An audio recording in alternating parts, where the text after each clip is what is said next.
संगम नगरी प्रयागराज में गंगा और यमुना नदी दोनों ही जलस्तर लगातार इनका बढ़ रहा है। दोनों ही बेहद ही लोगों को डराने लगी हैं। दोनों नदियां 3 से 4 सेंटीमीटर प्रति घंटे की रफ्तार से बढ़ रही हैं।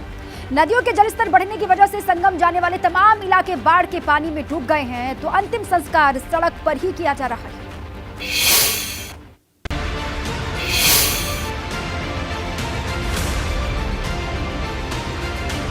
आपकी स्क्रीन पर दिख रही ये तीनों तस्वीरें संगम नगरी प्रयागराज की हैं, जहां कुदरत की बेहिसाब ताकत ने पूरे प्रयागराज में कहर मचा रखा है।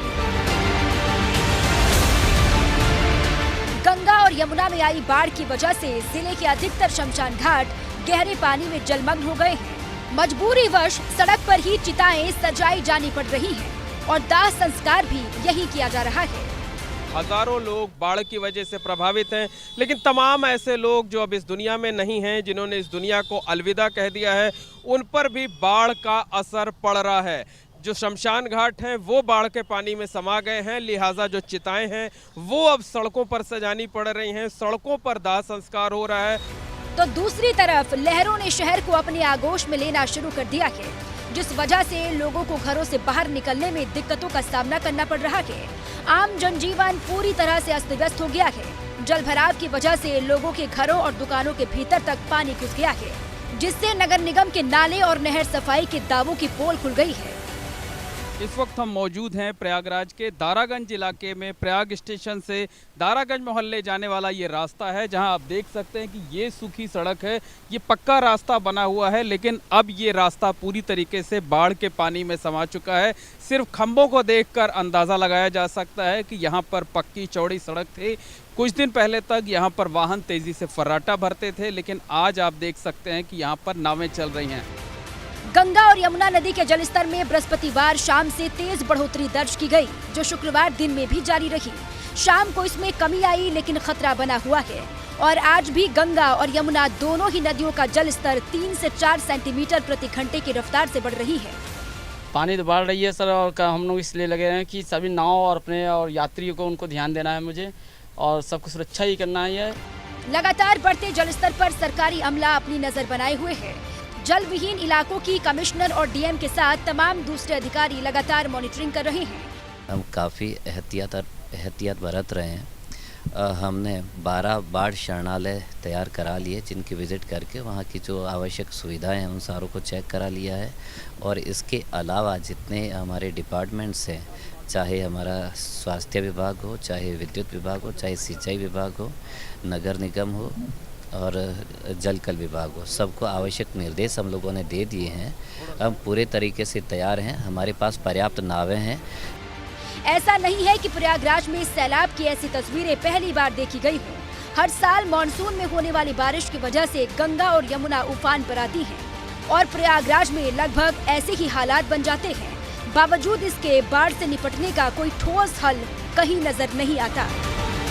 Bureau report, ABP Ganga. बाढ़ जैसे हालात उत्तर प्रदेश के फतेहपुर में भी हैं, जहां जल प्रलय का खतरा लगातार बढ़ता जा रहा है।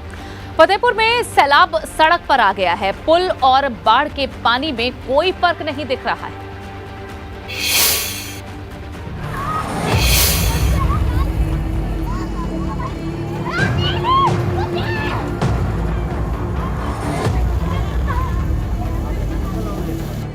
फतेहपुर में बाढ़ के वेग ने न गांवों को बख्शा है, न ही पुल।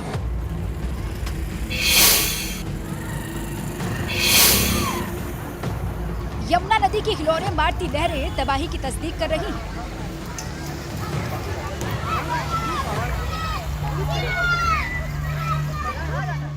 क्या नदी, क्या जमीन और क्या पुल, आफत की बाढ़ में सब एक हो गए हैं।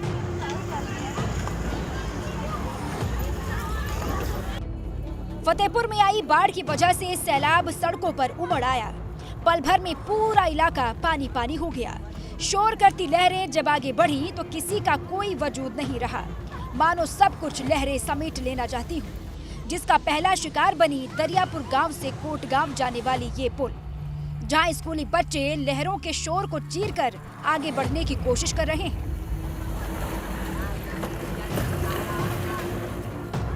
मजबूरी है, स्कूल तो जाना ही है। और रोजमर्रा के काम भी तो निपटाने हैं। ऐसे में ये बच्चे जान जोखिम में डालकर पुल पार कर रहे हैं।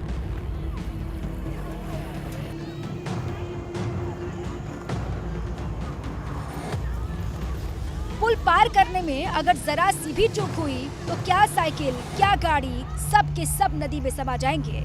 ऐसे में जान तो जोखिम में है ही, नदी पर बना पुल भी हादसे को दावत दे रहा है।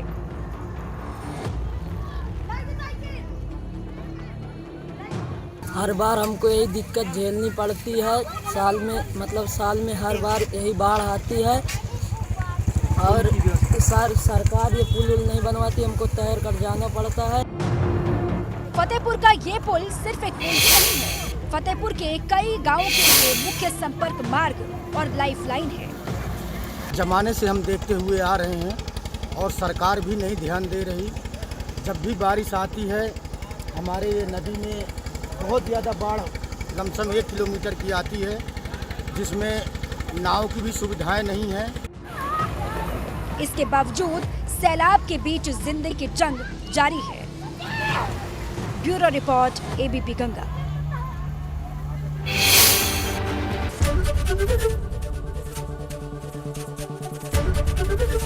एबीपी गंगा, खबर आपकी, जुबान आपकी।